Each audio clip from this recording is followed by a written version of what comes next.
Listo, empezamos la clase, ¿ya? Cualquier duda me lo hacen saber nomás.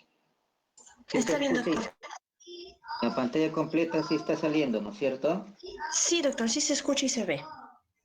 Ya, bien. Entonces, la clase de hoy día es sobre desórdenes reproductivos masculinos, ¿no es cierto?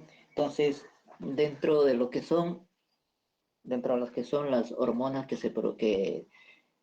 tienen que ver con la parte endocrinología y la parte reproductiva, y los órganos que tienen que ver con la reproducción en el varón, tiene que ver con los testículos, ¿no es cierto? Entonces,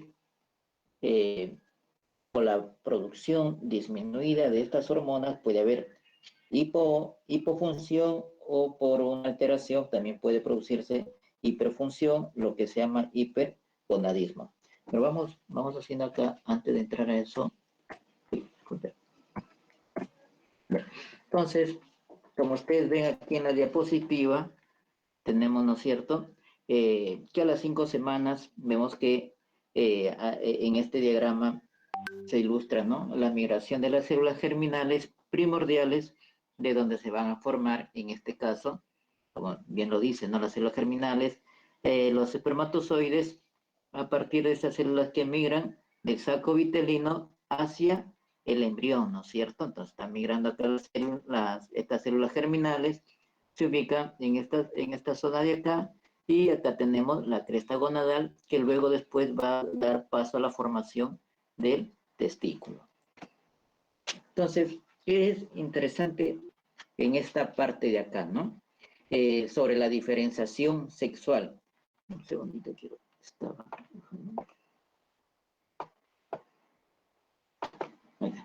Entonces, sobre la regulación, sobre la diferenciación sexual fetal, aquí es importante, ¿por qué? Porque a ver, ¿cómo le empiezo? Ya. Entonces tenemos que al unirse los dos gametos, vamos a tener lo que es el sexo. Un segundito. Ya. Entonces, al unirse los dos gametos, podemos tener el sexo genético femenino y el sexo genético masculino, ¿no es cierto?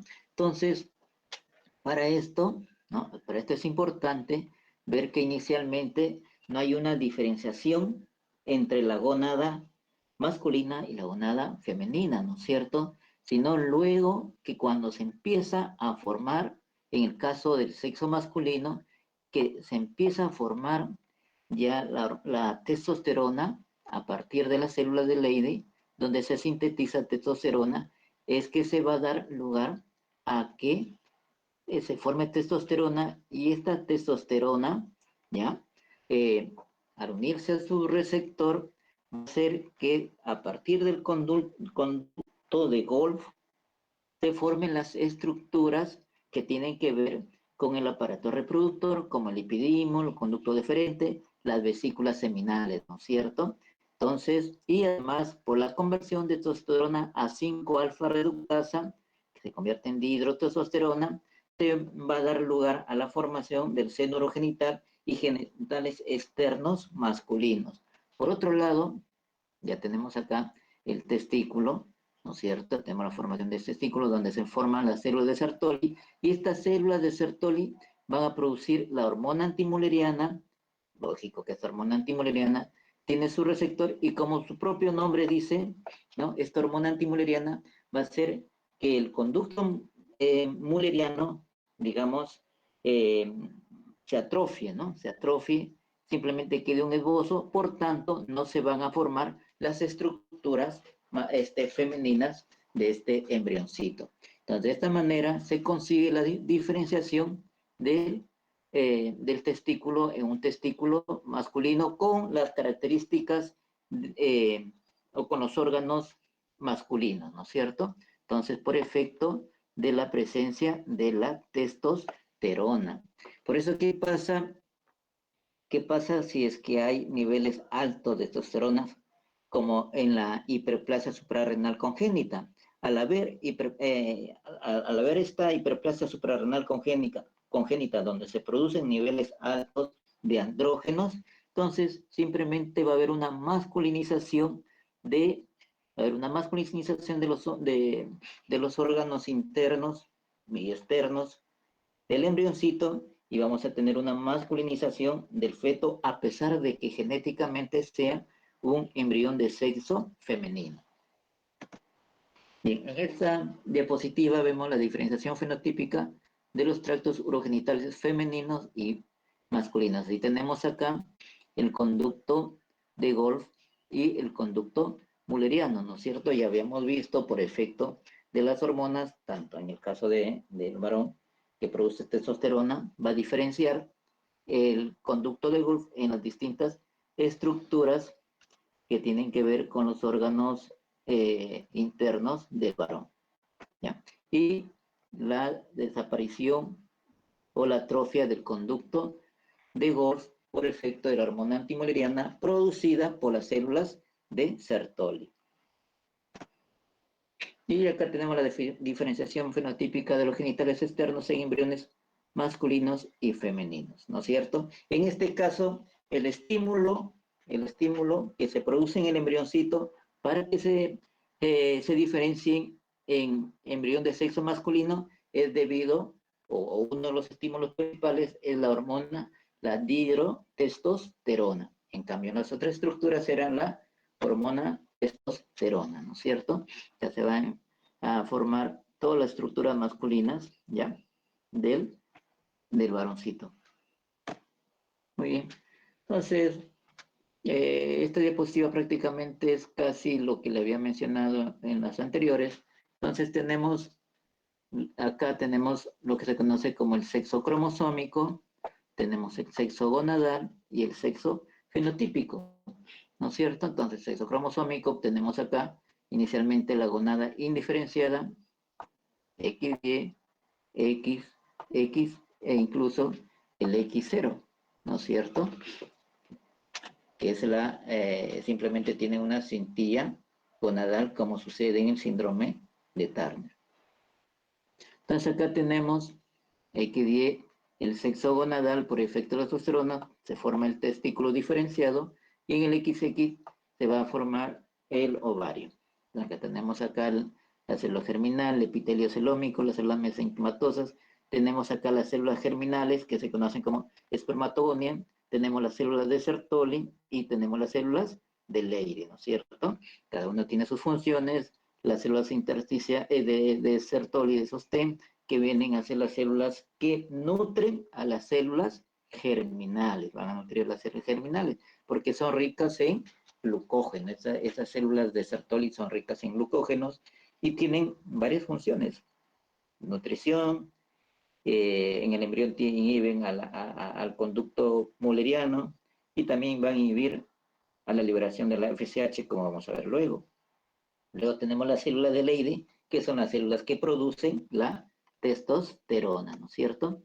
Acá mismo menciona, ¿no es cierto? Las células de Sertoli, o por efecto de la hormona antimulleriana, van a hacer que se produzca la diferenciación hacia el tracto genital masculino y genitales externos masculinos, por tanto, obtenemos el sexo fenotípico, sexo cromosómico gonadal y fenotípico. Y si no se da ese estímulo hormonal con la testosterona, se forma la ovogonia, células mesenquimatosas y las células de la teca.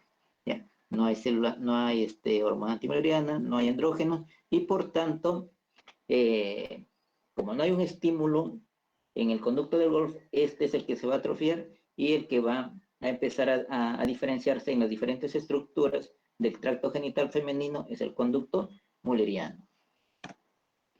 Bien.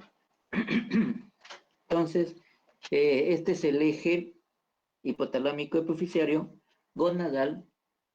Como ya habíamos visto, tenemos acá la hormona liberadora de gonadotrofinas a nivel del hipotálamo.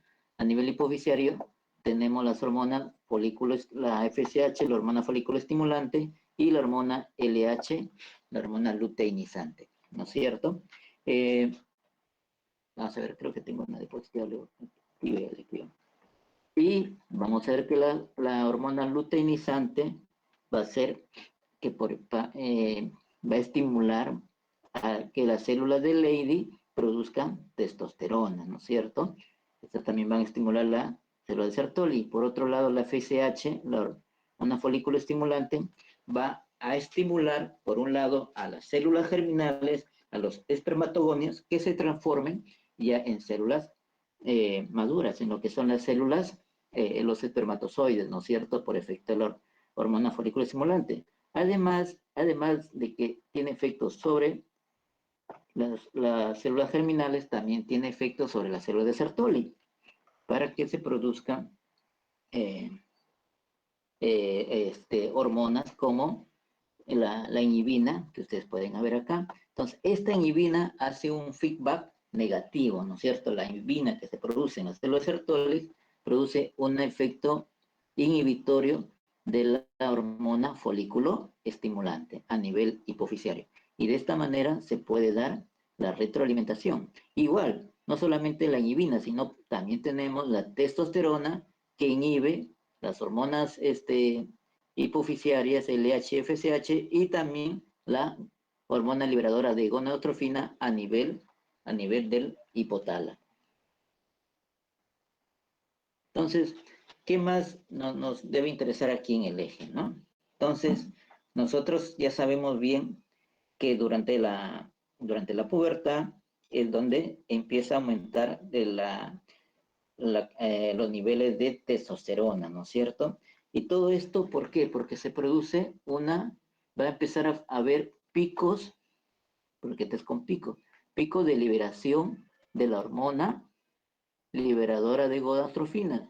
Estos picos van a hacer que se liberen las hormonas hipofisiarias LH, FSH. Entonces, es interesante que esta liberación de las hormonas liberadoras de gonadotrofina son en forma de pico, o sea, son pulsátiles. Y generalmente en el caso del varón hay mayores niveles de esta hormona por la mañana, ¿ya? Tienen mayores niveles de hormona en la mañana. Pero ¿qué pasa si en vez de ser en picos es un proceso persistente, ¿no? Es un proceso persistente, así. Entonces, se dice, se sabe de que esto, en vez de hacer de que se libere las hormonas hipofisiarias, más bien se inhibe la liberación de hormonas hipofisiarias y, por lo tanto, disminuye la producción de testosterona a nivel de los testículos. Entonces, por eso que es importante este tipo de liberación de la hormona liberadora de gonadotrofina para que pueda producirse la testosterona. A pesar de que acá hay niveles altos de GnRH, a pesar de que acá hay niveles altos, no se produce adecuadamente, más bien se produce una inhibición de la producción de testosterona. Bien, entonces, ya vimos la formación de los órganos, ¿cierto? A nivel del embrión, la importancia de la testosterona, y bueno, ya conocen ustedes, ¿no? El aparato reproductor masculino, donde tenemos acá el testículo, ¿no es cierto?, con sus diferentes partes, que se encuentran ubicadas, alojadas en el escroto. ¿Qué otra característica nos interesa acá? Que para que se produzca la espermatogénesis necesitamos, ¿qué necesitamos para que se produzca la espermatogénesis? Perdón. La espermatogénesis, que la temperatura a nivel de testículos sea menor que la temperatura corporal. ¿Por qué? Porque si nosotros tuviéramos los testículos acá dentro del cuerpo, prácticamente se inhibiría la producción de espermatozoides, ¿ya? Entonces habría una inhibición de la producción de espermatozoides. Por eso es que el testículo se encuentra alojado en una bolsa, en el escroto, a una temperatura menor de la temperatura corporal, más o menos de 4 grados centígrados que la temperatura corporal, ¿ya? Esa es una característica importante del testículo que se encuentre en el escroto. ¿Qué más tenemos? Hay una disposición de los túbulos seminíferos y de la célula de Leydig que, entonces tenemos acá, ¿ya? Entonces tenemos acá el corte de un túbulo seminífero, entonces tenemos acá las células endoteliales, acá tenemos, miren, por aquí, no está, está. En este dibujo que está más ampliado, tenemos aquí un desmosoma, una unión estrecha. Acuérdense que hay una barrera hematotesticular. Ya, vamos a ver este dibujo de acá. Entonces tenemos acá, miren, acá tenemos las células endoteliales, acá tenemos la albúmina que lo rodea, y todo esto, aparte de eso, tenemos acá una unión estrecha. ¿Por qué? Porque hay una barrera hematotesticular. Acá hay una barrera hematotesticular. ¿Por qué? Porque tiene que haber una protección de los espermatogonios para que puedan producirse los espermatozoides, para que pueda reproducirse la célula sexual masculina, ¿no es cierto? ¿Por qué? Porque si empiezan a entrar, suponiendo que no hubiera esta barrera hematotesticular, simplemente las células inmunológicas, los linfocitos, los neutrófilos entrarían acá y producirían anticuerpos, citoquinas, y todo eso haría que esto, que es tan sensible al proceso inmunológico, haga que más bien se destruye esta producción de espermatozoides y no se consiga la cantidad adecuada de espermatozoides, ¿cierto? Entonces, por eso es que existe una barrera hematotesticular, ¿ya? ¿Qué más tenemos acá? Acá tenemos los espermatocitos, las células espermatogonias, en sus diferentes grados de maduración, desde espermatocito 1 hasta lo que es el espermatozoide, ¿ya? ¿Qué más acompañan acá? Tenemos las células de Sertoli. Las células de Sertoli que son ricas en glucógeno, acá tenemos bastante glucógeno que nos va a alimentar nuestras células terminales. Y tenemos acá la espermatogonia, tenemos por acá los diferentes grados de maduración. Entonces también tenemos por acá las células intersticiales de Leydig, que van a ser las que van a producir la testosterona, ¿ya? Entonces es el corte de un túbulo seminífero. Entonces, ¿qué más podemos hablar acá? Vamos a ver los tres diapositivas.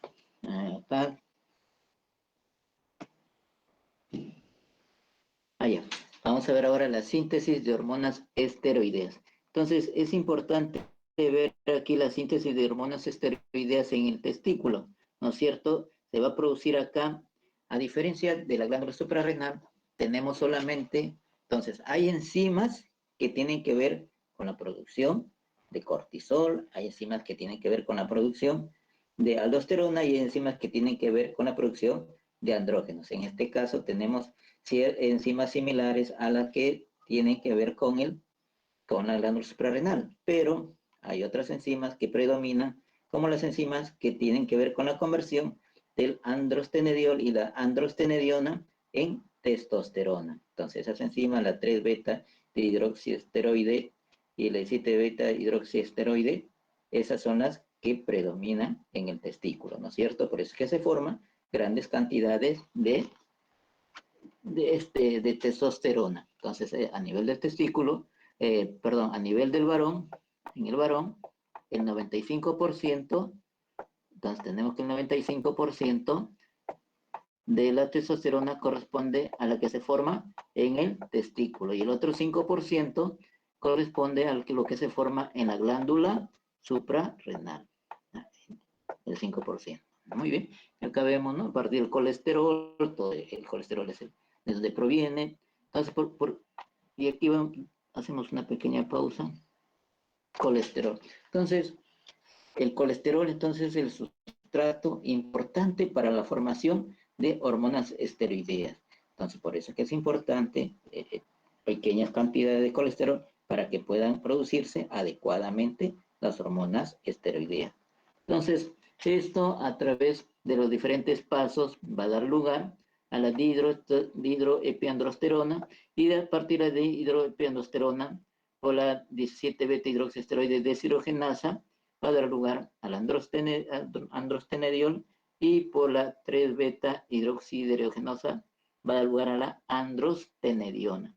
Y a partir de estas enzimas, la 3-beta hidroxiesteroide deshidrogenasa o la 17-beta hidroxiesteroide deshidrogenasa van a dar lugar a la testosterona. Entonces, aquí es importante entonces la presencia de estas enzimas en el testículo, ¿ya? Para poder convertir hasta acá prácticamente similar a las hormonas que tiene la glándula suprarrenal.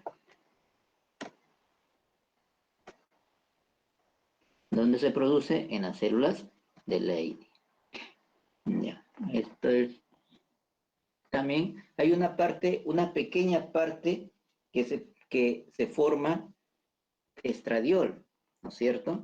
Tenemos que a partir de la aromatasa se va a formar el estradiol. A partir de la testosterona, aromatasa se forma estradiol y a partir de la testosterona, por efecto de la 5-alfa reductasa, se va a formar la dihidrotestosterona, ¿no es cierto? Esto es importante. Pero aparte de esto, que hay una pequeña cantidad de testosterona que se puede formar en el testículo, se forma afuera del testículo, en la parte periférica, vamos a ver que se puede formar estradiol y también dihidrotestosterona. ¿Dónde se produce esto? Esta conversión en las células de Sertoli. Bien, ahora vamos a ver las diferentes funciones de la testosterona, de la dihidrotestosterona y del estradiol, de la estradiola, porque aquí también es importante eso de ahí. Bien, entonces partimos de la testosterona. Bien, efecto directo de la testosterona, tenemos un primer efecto directo de la testosterona, vamos a ver, ya, vamos a ver acá. Entonces, la diferenciación intrauterina, ya habíamos visto que por efecto de la testosterona va a haber una diferenciación hacia epidimio, conducta eferente, vesículas seminales. ¿Qué más? Acción directa, el cambio de voz, ¿no? Hay la famosa voz masculina a través de cambios en la estructura de la laringe. ¿Qué más tenemos? El efecto, la distribución superior de la grasa corporal. Característica de los varones también es propia de la testosterona. El aumento de la masa muscular, el aumento de los eritrocitos, también es efecto de testosterona. ¿Qué más nos produce la testosterona?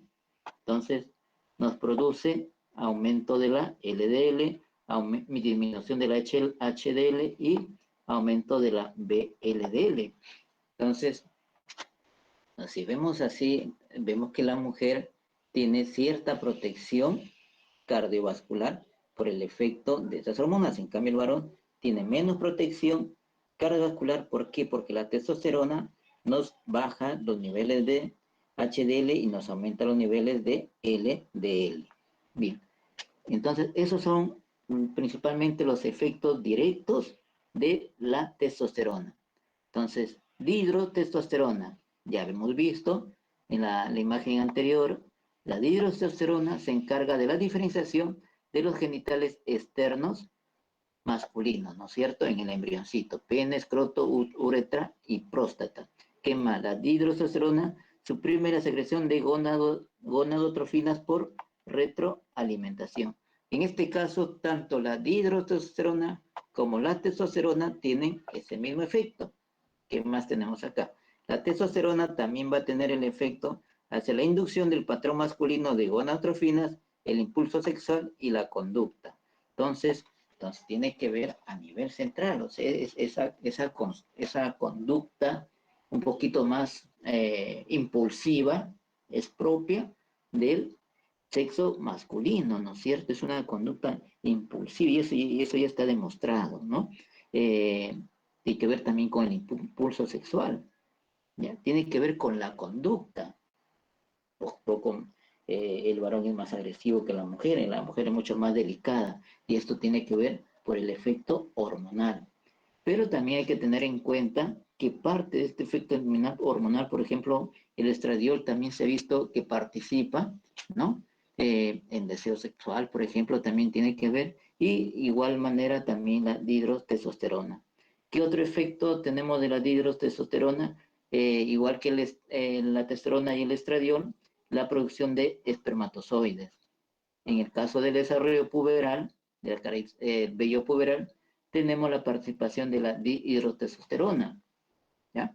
Tenemos acá, miren, entonces tenemos la dihidrotestosterona, aumenta el volumen prostático, crecimiento de barba y formación de sebo. Entonces, esto tiene que ver con la hidrotestosterona. Muy bien, entonces, con la formación del pene, o crecimiento del pene, tiene que ver ambas, de hidrotestosterona y lo que es la testosterona.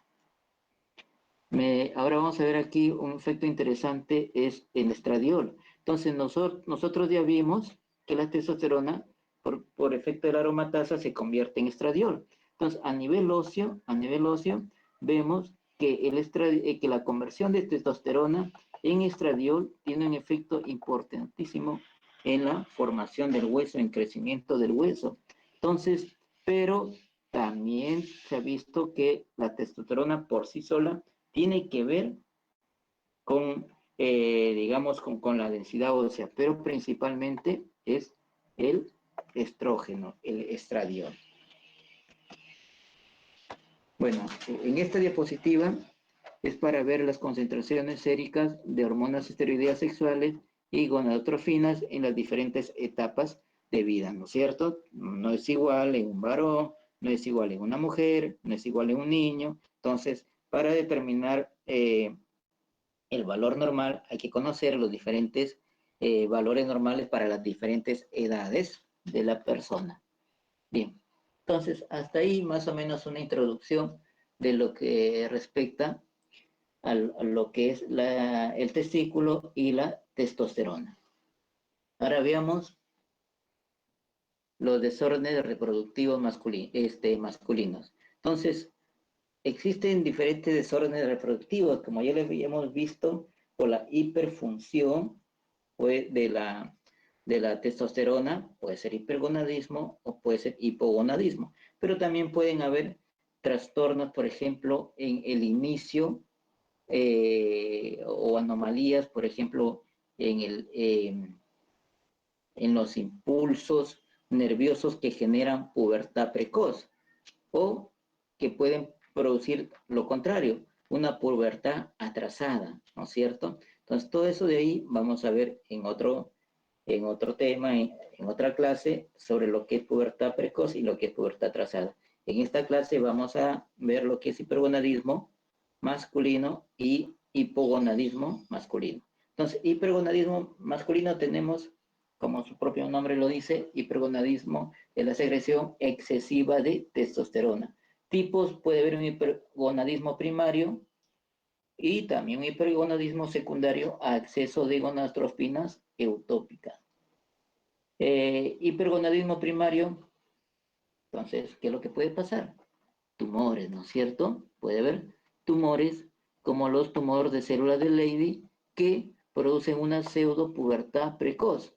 Y como ya habíamos visto, si tengo aumentado nuestra producción de testosterona a nivel testicular, por retroalimentación se va a producir una disminución de la liberación de las hormonas liberadoras de gonadotrofinas. ¿Ya? Entonces, es una de las características. Y en el hipergonadismo secundario, exceso de gonadotrofinas eutópicas provocado por lesiones intracraneales alrededor del hipotálamo, tumor, inflamación, sarcoidosis, meningitis tuberculosa, y esto se caracteriza por una pubertad precoz con gonadotrofinas elevadas. Entonces, acá vamos a tener, tenemos arriba en el hipotálamo, todo esto es un ciclo, ¿no? Todo está regulado, hay un centro de todas estas funciones que se encuentran en el hipotálamo. ¿Qué pasa si esas neuronas que tienen que ver con las hormonas liberadoras de gonadotrofinas?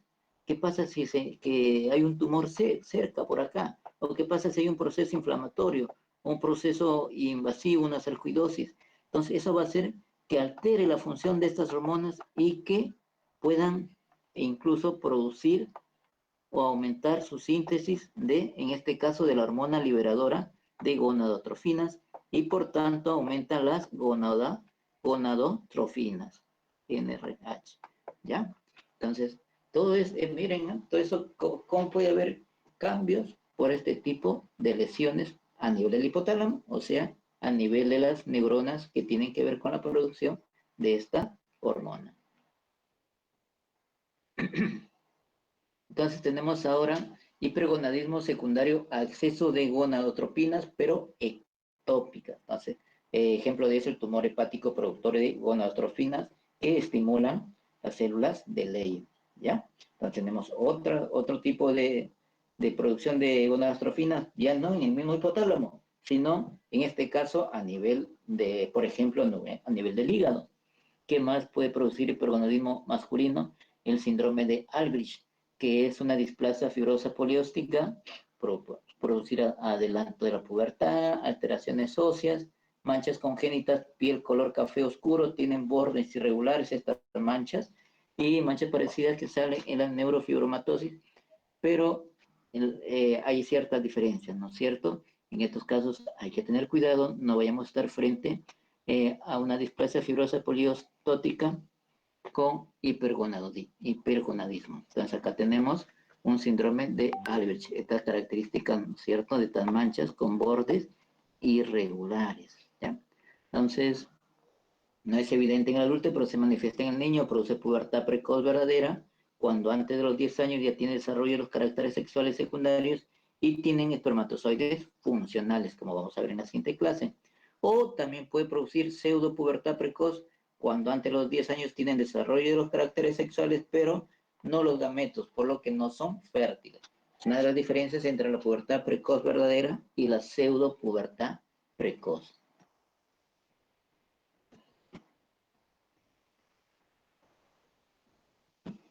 Bien. Ahora vamos a ver hipogonadismo masculino.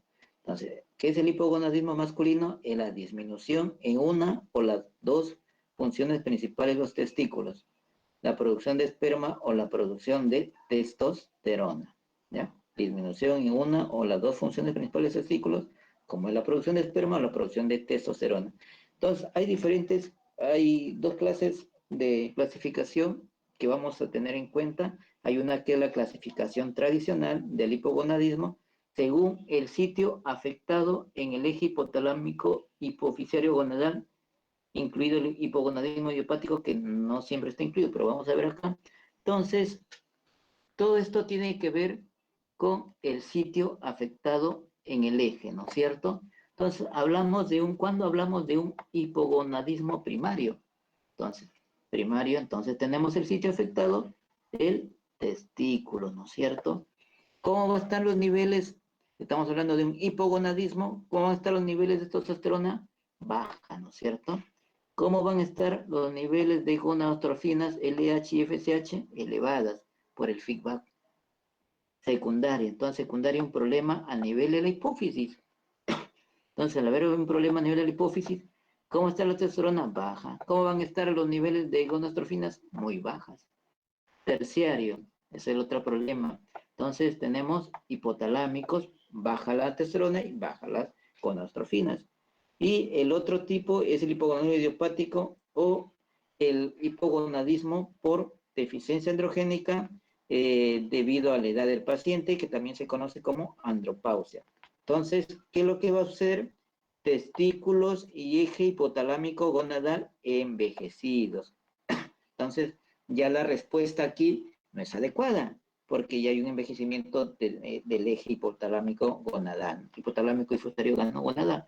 Los niveles de testosterona no necesariamente tienen que estar muy bajos, están bajos, y la característica de esto es que tenemos que las gonadotrofinas están dentro de valores normales.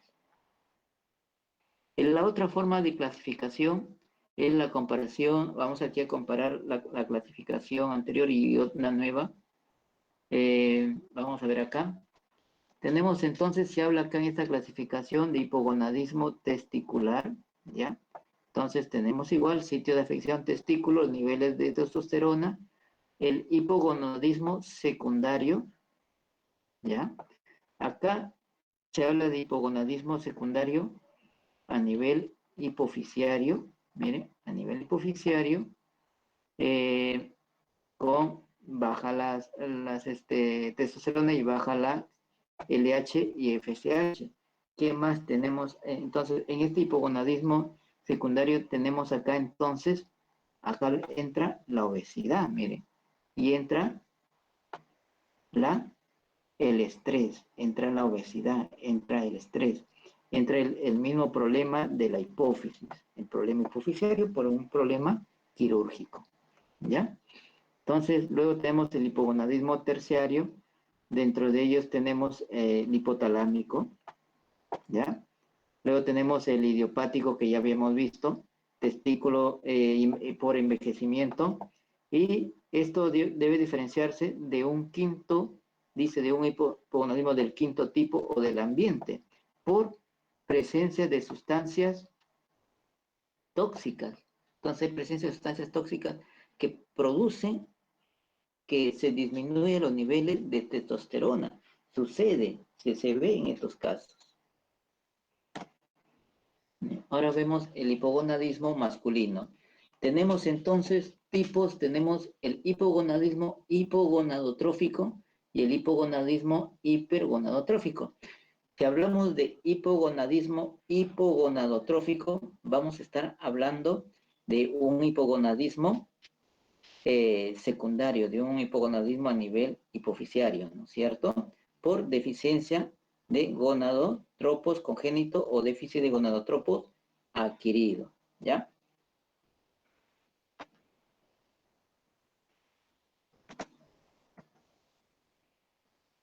Entonces tenemos acá, no, ya. Entonces tenemos de acá dentro de los hipogonadismos hipogonadotrópicos o gonadotróficos, tenemos a los aislados, estamos hablando de los congénitos, ¿ya? Estamos hablando de causas congénitas. Tenemos entonces ahí uno de los más conocidos, es el síndrome de Kallmann. El síndrome de Kallmann es un síndrome donde vamos a estar con los niveles tanto de hormona de la testosterona como de los LH y FSH en niveles bajos, ¿no? Aparte, este paciente viene acompañado de lo que es la anosmia. El paciente no puede, no huele, no tiene olfato. Entonces, esa es una característica de este síndrome, ¿no es cierto? ¿Por qué? Porque hay una mutación en el CAL1, en el CAL2, que el caso del CAL2 es el receptor de FGF tipo 2 y entre otros tipos de este síndrome de Kallmann. Puede haber mutaciones inactivadoras del receptor de GNRH. Entonces tenemos problemas con el receptor de GNRH a nivel de la hipófisis. Tenemos mutaciones con pérdida de la función de receptor, que también tiene que ver con el GNRH, mutación de las unidades beta de la LH, mutación de las unidades beta de la FSH. Entonces, todo esto hace que se produzca una disminución tanto de las gonadotrophinas como de la testosterona. Y también puede haber idiopáticas que todavía no se conocen. Entonces, puede haber también asociados a otras endocrinopatías, ¿ya? Puede haber hipoplasia congénita de las glándulas suprarrenales, con obesidad mórbida, con insuficiencia de la hipófisis, puede haber el síndrome de Prader, asociado a afectaciones neurológicas como el síndrome de Prader, ¿ya? El síndrome de Laurence-Moon, el de Prader-Willi, es un paciente por una dirección del cromosoma 15, presenta obesidad, presenta déficit mental, presenta hiporreflexia y problemas con la presencia de testosterona, o sea, presenta un hipogonadismo hipogonadotrófico. Entonces, ¿cuáles serán las características clínicas de un déficit gonadotrófico congénito? De un déficit gonadotrófico congénito a nivel, vamos a ver que si es congénito significa que hay problemas desde la infancia o desde el nacimiento, digamos así. Entonces, por tanto, ¿van a tener un desarrollo testicular? No, ¿no es cierto? Sus testículos van, entonces estamos hablando de un problema congénito. ¿El pene, habrá un crecimiento del pene? No hay crecimiento del pene. El escroto, como ustedes pueden ver, observar acá, es como de un niño, ¿no es cierto? De un niño, no pigmentado y liso. Tiene aspecto eunucoide, distancia cabeza-pubis es menor que pubis-suelo, ausencia de retraso estatural. Entonces ellos siguen creciendo, no hay problema. Morfotipo femenino, tienen caderas amplias, vello axilopúbico ausente o reducido, porque puede ser que tengan andrógenos suprarrenales que puedan hacer que produzca una pequeña cantidad de vellos. Ausencia de entradas frontales, pues acá no hay estas entradas frontales, ¿ya? Característica de la maduración sexual del varón. Vamos a ver que tiene una voz infantil, masa muscular reducida, ausencia de líbido, retraso de la maduración ósea y osteoporosis. Pueden tener osteoporosis. Entonces, esas son las características de un paciente que con mucha sospecha de un problema gonadotrófico congénito. Ahora vamos a ver etiología de los hipogonadismos, hipogonadotropos adquiridos. O sea, eso no tiene problema genético. Entonces, su problema principal es que lo obtuvo este problema después. ¿Ya? Entonces, ¿qué tenemos acá? Los tumores, ¿no es cierto? Hipotalámicos hipoficiarios, craneofaringiomas, adenomas hipoficiarios, disgerminomas, gliomas, metástasis hipoficiarias que alteran la producción tanto a nivel de la GNRH como hipoficiarias, como los adenomas hipoficiarios, que pueden hacer que disminuya la producción de las gonadotrofinas. Procesos infiltrativos como una hemocromatosis, sarcoidosis, hipofisitis, histiocitosis. Cirugías, ¿no es cierto? Cirugías de la región hipotalámico-hipoficiaria. El paciente puede tener un craneofaringioma, puede tener un adenoma hipoficiario, y al realizarse la cirugía hace que la zona donde están en este caso las células productoras de gonadotrófinas sean extraídas, por tanto el paciente hace un hipogonadismo hipogonadotrófico. Radioterapia hipoficiaria o encefálica, un traumatismo craneal también puede llevar a un hipogonadismo hipogonadotrófico. ¿Qué más? Funcionales. La hiperprolactemia, que es una de las más características. Entonces, por efecto de la hiperprolactinemia, vamos a ver que los niveles de testosterona pueden estar bajos. Y si le tomamos sus exámenes de LH y FSH, vamos a ver que también están bajos. Corregimos esta hiperprolactinemia y se normaliza este eje hipotalámico gonadal, o mejor dicho, los niveles de hormonas producidas como la FSH y LH y la testosterona, se normaliza. Ya, por eso son funcionales. La carencia nutricional, que es característico también, ¿ya? Anorexia nerviosa. Entonces, la anorexia nerviosa está haciendo dieta, no come, está flaquito, o qué sé yo, tiempo de hambruna, ¿no? Entonces, eso hace que los niveles de hormonas sexuales como de las hormonas gonadotróficas disminuyen. Incluso eso se ha visto, ¿no? En tiempos de hambruna, incluso también experimentalmente, si tenemos ratitas que están con carencia nutricional, con tan muy bajos nutrientes, esas ratitas, a pesar de que hay machos y hembras, la función reproductiva va a estar muy bien disminuida. Bien disminuida. ¿Por qué? Porque el organismo da preferencia a las funciones vitales, las funciones de sobrevivencia, ¿no es cierto? Entonces, y de aquí que este eje se inhibe este eje. Esa es una de las características. Igual en las enfermedades crónicas, igual en la actividad física excesiva con malnutrición relativa. Entonces, todo eso hace que se altere el eje hipotalámico, hipoficiario gonadal, o sea, desde arriba viene el problema en estos casos. Tumores testiculares suprarrenales secretores de estrógenos con ginecomastia asociada, puede ser por efecto de medicamentos, todo eso inhibe, por ejemplo, medicamentos anabolizantes, andrógenos, ¿ya? Todo esto hace que se inhiba, ¿no? Andrógenos exógenos, inhiben el eje, ¿no? El GNRH, el HFSH se inhibe y por tanto la producción de testosterona se inhibe. Por eso que muchas veces, ¿qué pasa con los deportistas que utilizan hormonas anabolizantes? Tanto los deportistas que utilizan hormonas anabolizantes por un tiempo largo, suprimen de forma brusca esta testosterona externa exógena y pueden tener problemas, ¿no es cierto? Problemas, o sea, van a tener un hipogonadismo hipogonadotrófico transitorio y funcional, ¿ya?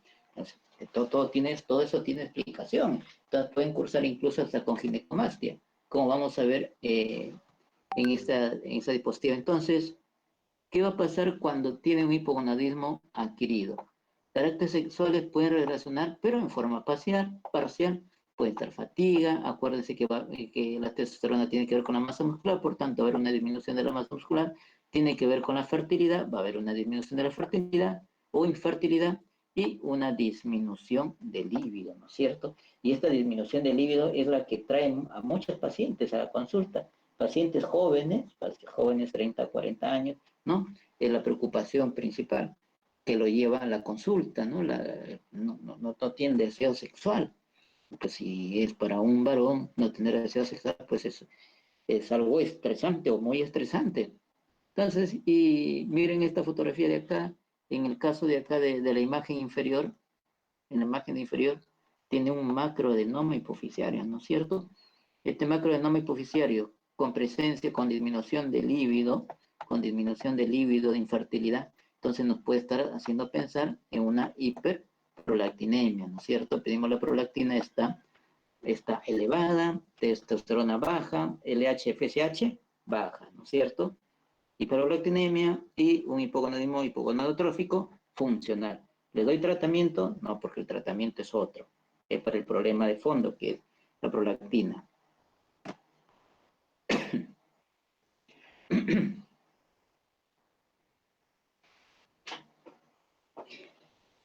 Hola, sí me están escuchando, ¿no? O tengo fallas en internet. Sí, lo Hola. estamos escuchando, doctor. Ya. Voy a hacer que esté hablando de mal con internet. Ya, a ver. Seguimos. Ahora vamos a ver el otro problema que habíamos visto es el hipogonadismo de la obesidad. Y miren, la obesidad es un problema al igual que la diabetes, igual que la hipertensión, ¿no es cierto? Y ahora pues, con el COVID, pues la obesidad es uno de los factores de riesgo más altos en lo que son complicaciones y mortalidad por COVID, ¿no es cierto? Entonces la obesidad es un problema, es un problema. Entonces, y con estos estilos de vida saludable que tenemos ahora, pues peor con el COVID que nos ha arrinconado, peor todavía. Bueno, y entonces también la obesidad puede producir hipogonadismo, ¿no es cierto? Entonces, tipo de hipogonadismo secundario. La grasa visceral, sabemos que tiene múltiples funciones endocrinas, hay una disminución de la testosterona y aumenta la aromantización a estrógenos. Entonces, ¿qué es lo que pasa en la obesidad? Entonces, la obesidad, por acá vamos a dibujarlo, tenemos acá bastante tejido brazo, y al haber bastante tejido brazo, ¿qué es lo que vamos a tener? Aromatasa. Entonces, la aromatasa va a estar aumentada, los niveles de aromatasa van a estar aumentados. Entonces, con los niveles aumentados de aromatasa, la testosterona va a terminar convirtiéndose en estradiol, ¿no es cierto? Pero acá también hay varias. La testosterona, entonces aumenta la lectina, miren, aumenta la lectina, los estrógenos, porque acá también produce lectina, pero es una lectina que a la larga se produce una resistencia a esta lectina. Entonces, este aumento, acá tenemos aumento de los estrógenos. Y también los estrógenos hacen todo esto hace que se reduzcan los niveles de LH y FSH. Y si se reducen los niveles de LH y FSH, va a haber menor producción de testosterona, entonces empieza a bajar la testosterona. Pero no ha sido porque la testosterona o dihidrotestosterona inhibe el eje, sino porque el estrógeno es el que está inhibiendo el eje hipoficiario, la LH y FSH, y la hormona gonadotrofina, hormona liberadora de gonadotrofinas. Entonces, bajo esto se produce poca testosterona, ¿ya? Y eso hace que se produzca un círculo vicioso en el paciente obeso. ¿Ya? Entonces, interesante. Entonces, ¿cuál es el tratamiento? El tratamiento principal es el manejo de la obesidad. Entonces, hay que tener cuidado. Nos llegan pacientes obesos con problemas de líbido, nos vienen con problemas, ¿no es cierto? No hay o problemas de fertilidad. Entonces, vamos, hay que tomar en cuenta las demás causas, pero también hay que tener en cuenta la obesidad, ¿cierto? También hay que, bajamos de peso y el hombre se vuelve fértil, simplemente bajando de peso. ¿Por qué? Porque sus niveles de testosterona han mejorado sus niveles de espermatozoides, tienen mejor capacitación los espermatozoides y puede ser una persona fértil. Bien, eso es con respecto al hipogonadismo. Ahora nos toca ver el hipogonadismo hipergonadotrófico. Ya habíamos visto que en la primera parte el problema era a nivel hipotalámico y hipoficiario funcional.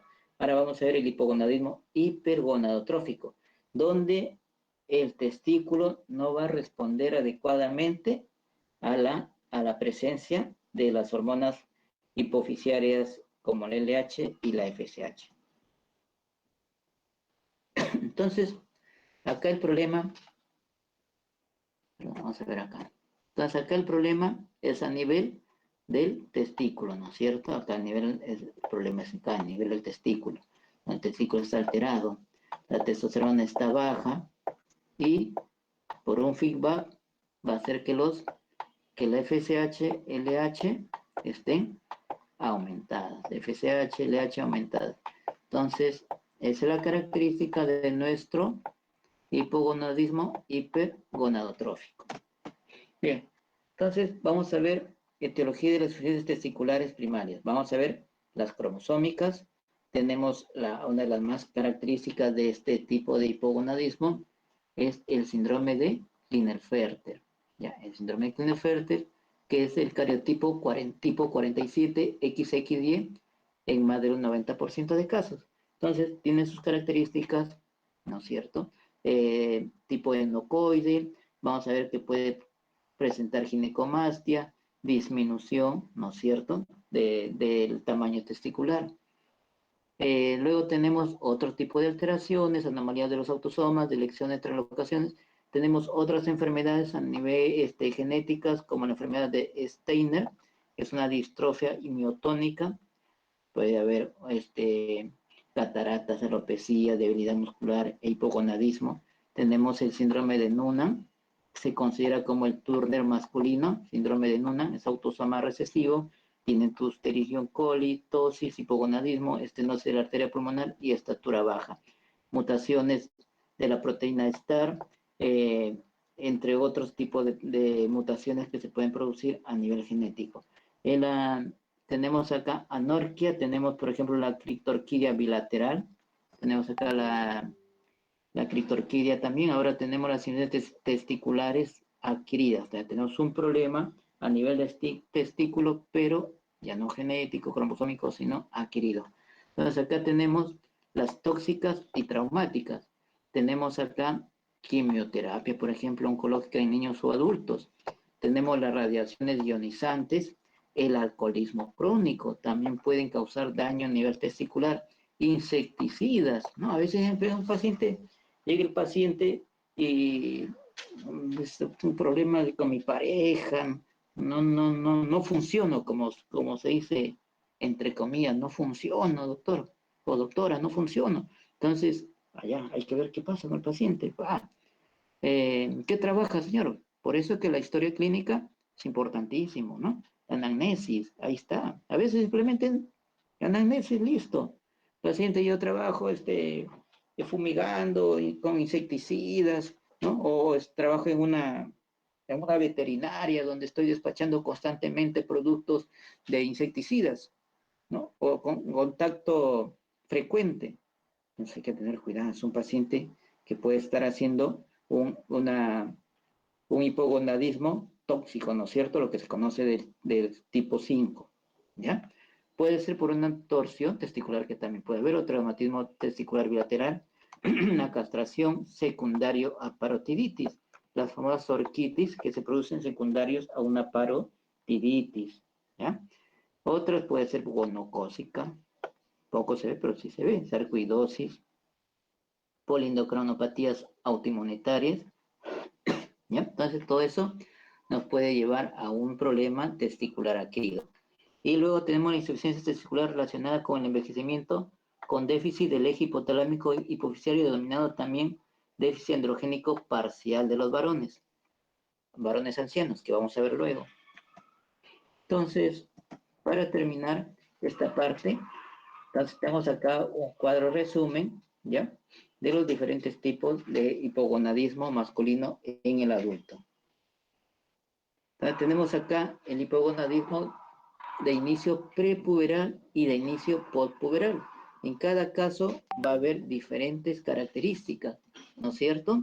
Entonces, si tenemos un hipogonadismo ya primario, o sea, a nivel del testículo, prepuberal, antes de la pubertad, entonces vamos a ver qué síntomas presentar: energía baja, bajo líbido.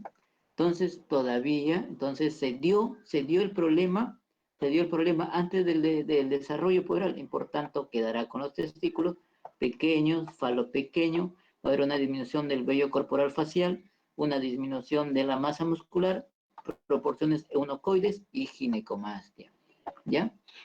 Ese es en el primario, a nivel testicular.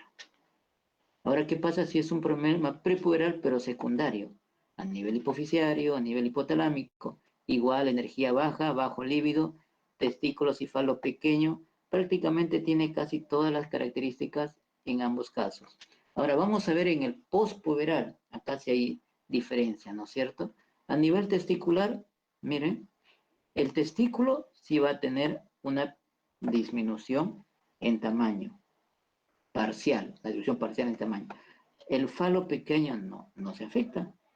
Proporciones enocoides, no, porque ya pasó su etapa de desarrollo y tiene su altura normal.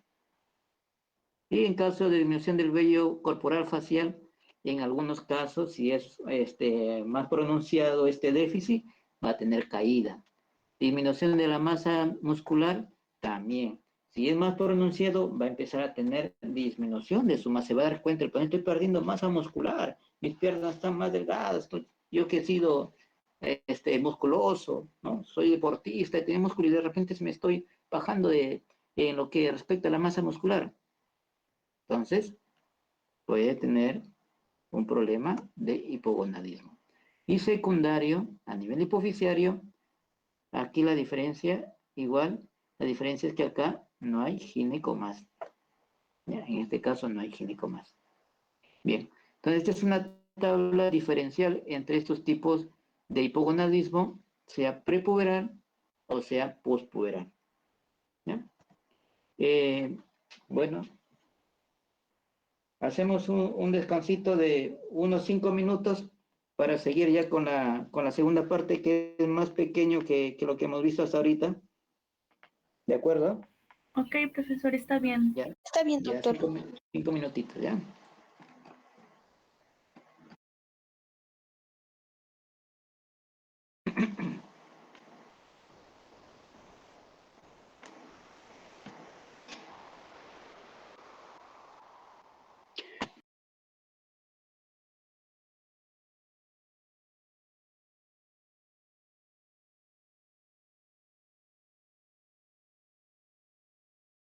Sí, doctor. Ya. Sí. Ahora vamos a ver lo que es el hipogonadismo idiopático del cuarto tipo, más conocido como andropausia.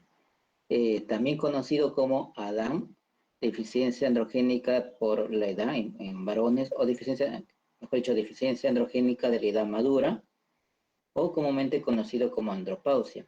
Como ya habíamos visto en las diapositivas anteriores, las gonadotrofinas están normales a pesar de la caída de testosterona. La andropausia es un conjunto de síntomas y signos debido al déficit parcial de andrógenos asociados al envejecimiento masculino. Este trastorno hormonal que debe diferenciarse del hipogonadismo franco, ¿ya? Hay diferencias. Entonces, ¿qué es lo que se ha visto? Miren, a partir de los 30 años, estos son producción de testosterona en hombres por edad, niveles de testosterona, deficiencia. ¿Ven? A nivel del aumento de la edad, va disminuyendo los niveles de testosterona. Así se menciona que más o menos hay un déficit anual del 1% de los niveles de testosterona. ¿Ya? Va disminuyendo. Va pasando la edad, menos valor de testosterona. Entonces, ¿cuál sería el mecanismo de descenso de las concentraciones séricas de testosterona en este tipo de hipogonadismo idiopático del cuarto tipo? Entonces, estamos viendo que en personas mayores, son adultas, adulto mayor, entonces va a haber un descenso del número y función de las células de Leydig productoras de testosterona. Entonces va disminuyendo el número y su función, como parte del envejecimiento. Hay una reducción de los pulsos secretorios de gran amplitud de la LH por disminución de la secreción endógena de GNRH, así como anomalías en la regularidad de la liberación temporal de la LH. Entonces, ya la GNRH, ¿no?, producida por las neuronas, van a disminuir, ya no van a tener esa amplitud de pulsos adecuados. Entonces, por tanto, la liberación de LH también va a estar alterada. Factores psicosociales y estilos de vida también afectan con lo que es este tipo de hipogonadismo, ¿no es cierto? La alimentación, la falta de actividad física, el estrés, que ya me he visto que también influye, y las enfermedades crónicas que el paciente presente, por ejemplo, la diabetes mellitus, la hipertensión, los tratamientos que siguen para estas enfermedades, todo eso puede producir un descenso de la concentración sérica de testosterona. Bien, entonces acá tenemos características. ¿Qué características tenemos en estos pacientes? Físicas. Vamos a ver, imagínense, hay un déficit de testosterona, hay que primero pensar en cuáles son las funciones de la testosterona, ¿no es cierto? Entonces, el paciente va a tener una disminución del vigor y la energía física, va a estar un poco cansado. ¿Cómo va a estar si vemos que la testosterona tiene que ver con la formación de masa muscular? Entonces, va a haber una disminución de la potencia muscular, tiene que ver con la densidad ósea. ¿Por qué? Porque a partir de la testosterona se va a formar el estrógeno que tiene que ver con la densidad mineral ósea. Entonces, hay una disminución mineral ósea. Puede producirse una ginecomastia, puede haber anemia, fragilidad. Entonces, como hay disminución de la masa muscular, va a haber un aumento de la masa grasa. ¿Qué más va a haber? Fatiga, ¿no es cierto? ¿Qué va a pasar con la sexualidad? Va a haber una disminución del líbido. Hay una menor frecuencia de la actividad sexual. Ya no va a ser la actividad sexual de cuando esta persona era joven, ¿no es cierto? Ya disminuye. ¿Qué más tenemos? Mala función eréctil o excitatoria. Entonces, hay una diferencia marcada entre el joven y el adulto mayor. Pérdida de las erecciones nocturnas, ¿no? Esto ya no va a tener esas erecciones nocturnas características del varón. Menor calidad del orgasmo, ¿no es cierto? Menor volumen de eyaculación. También va a disminuir el volumen de eyaculación. ¿Qué más tenemos ahora? Alteración del estado de ánimo y de la función cognitiva. Miren, ¿cómo va a ser un paciente? Imagínense un paciente adulto mayor.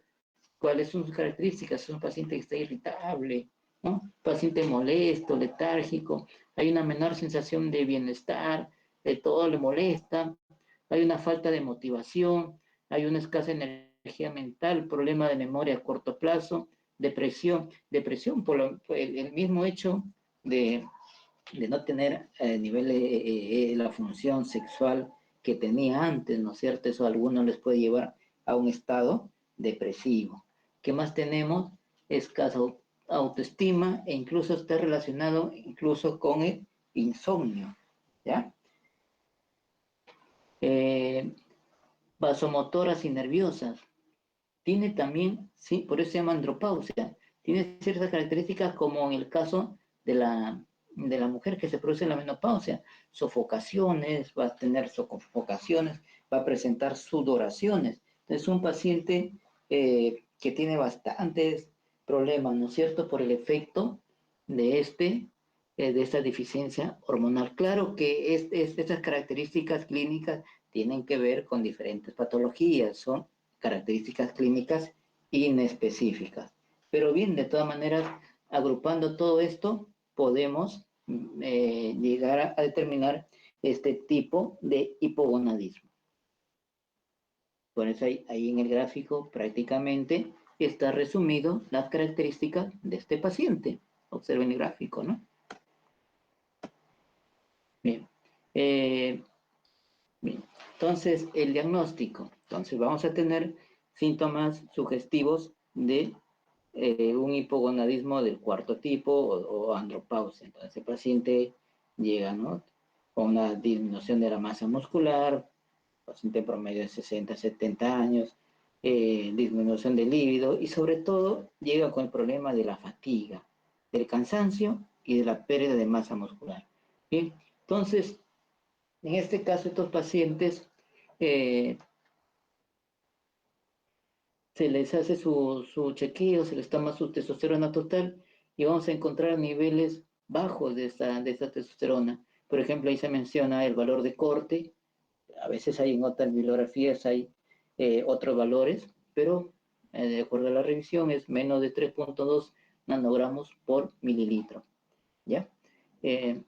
Entonces, con eso podemos definir el diagnóstico de hipogonadismo idiopático del cuarto tipo, ¿ya? Pero siempre hay que tener en cuenta que a medida que pasa la edad, el varón va a tener menos valores de testosterona, menores niveles, perdón, de testosterona. Entonces siempre hay que tener en cuenta los cortes de los niveles normales de testosterona que nos puede dar el laboratorio o que como referencia podemos tener, ¿ya? Entonces es importante.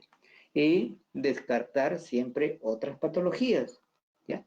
No siempre le echemos la culpa a la testosterona. ¿Por qué? Porque pueden haber deficiencias testiculares adquiridas, secundarias, ¿no es cierto? Secundarias a otros problemas, ¿ya? O problemas crónicos.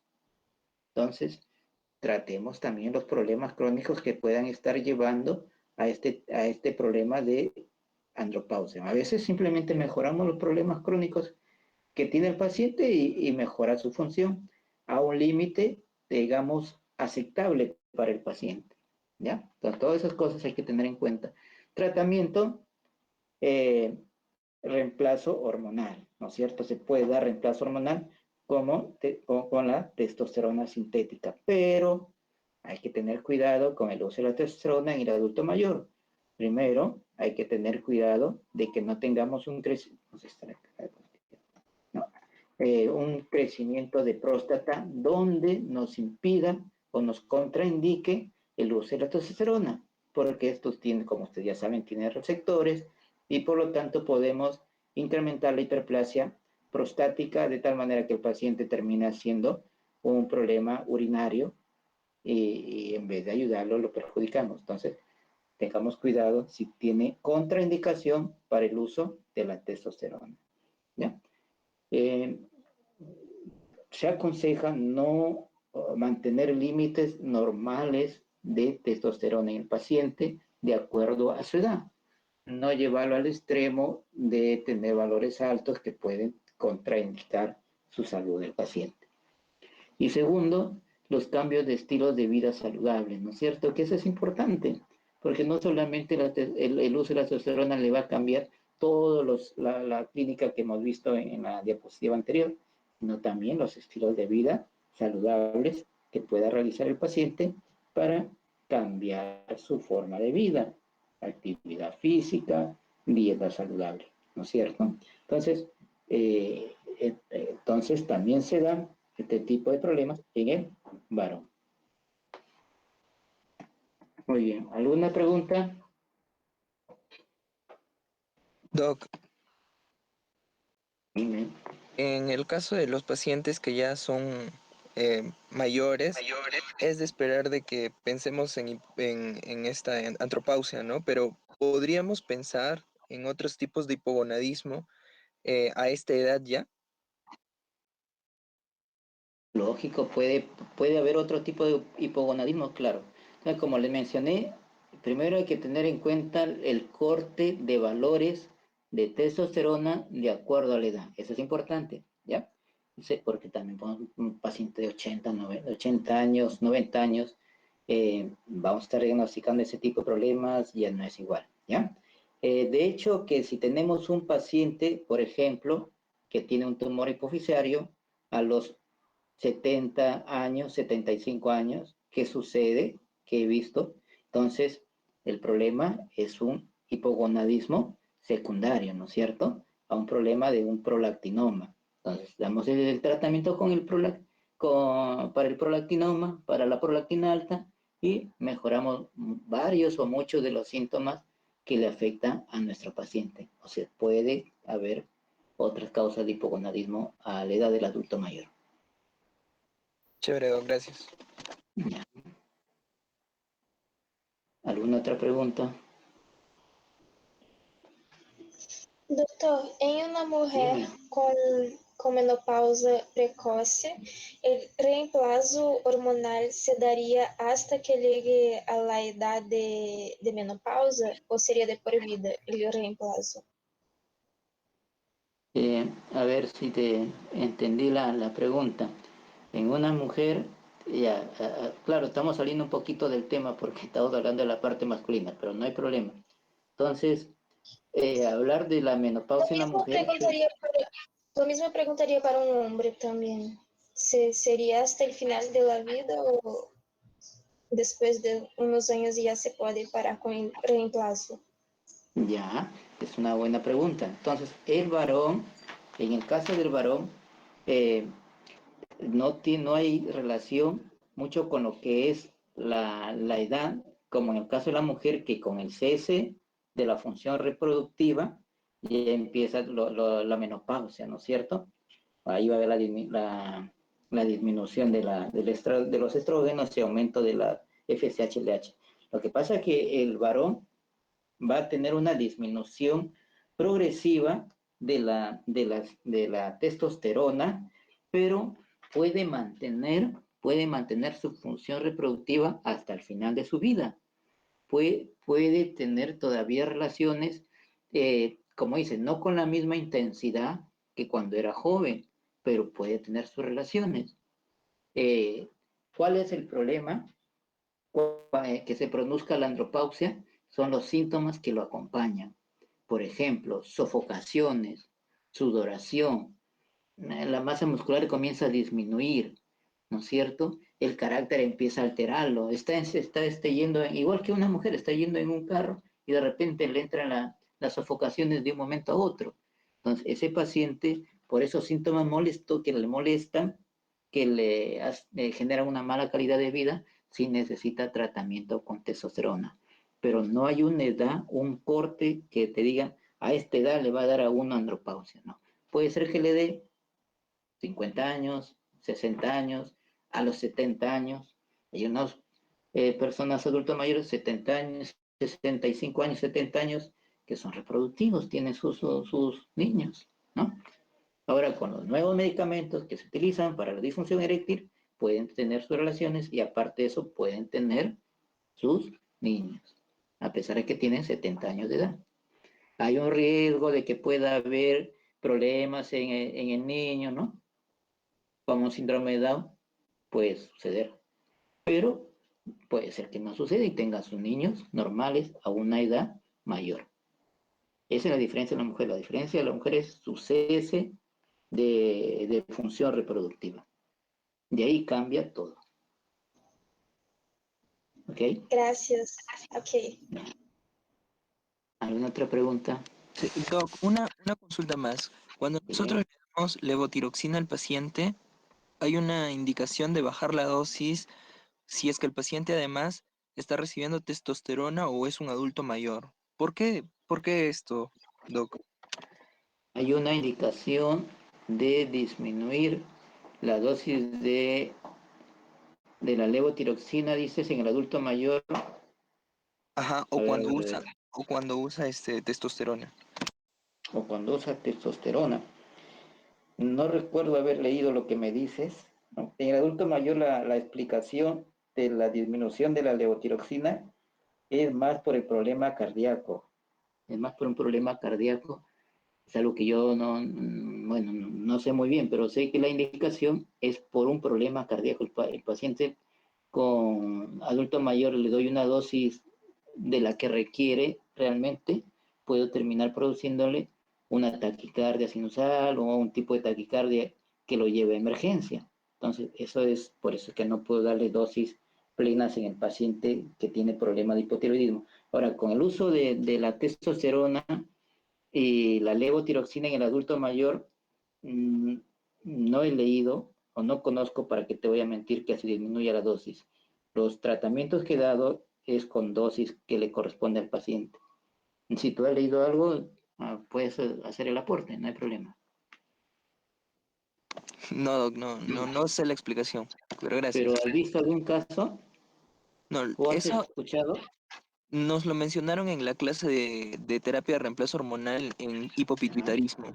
Hay una ya, indicación que dice que cuando está recibiendo levotiroxina se debe disminuir la dosis si en caso el paciente además está recibiendo testosterona o es un adulto mayor. ya, interesante. Sí, lo que pasa es que ese es reemplazo de testosterona por un hipopituitarismo, ¿no es cierto? Esos son otros tipos de casos. Pero también, sí, se da su dosis e incluso en el adulto mayor se baja la dosis de la testosterona. ¿Por qué? Porque ya no cumple, ya no vamos a darle, como le dije, dosis altas en ellos. Se mantiene dosis, digamos, normales, bajas. ¿Por qué? Porque podemos terminar produciendo otro tipo de problemas en ese paciente por efecto de la testosterona. La levotiroxina se mantiene en valores normales, en lo que corresponde de acuerdo a su perfil tiroideo, salvo que haya otras contraindicaciones. Al Chévere, Doc, menos es lo gracias. que conozco. ¿Alguna otra pregunta?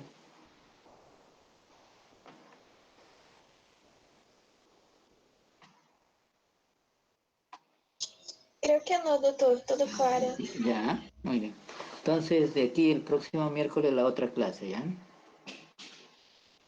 Ok. Listo. Sí, doctor, Gracias, muchas Chévere, cuídense. Doc, gracias. bendiciones. Ya, gracias. Ya, hasta luego. Gracias, doutor. Hasta Ya, luego. estamos viendo. Ya.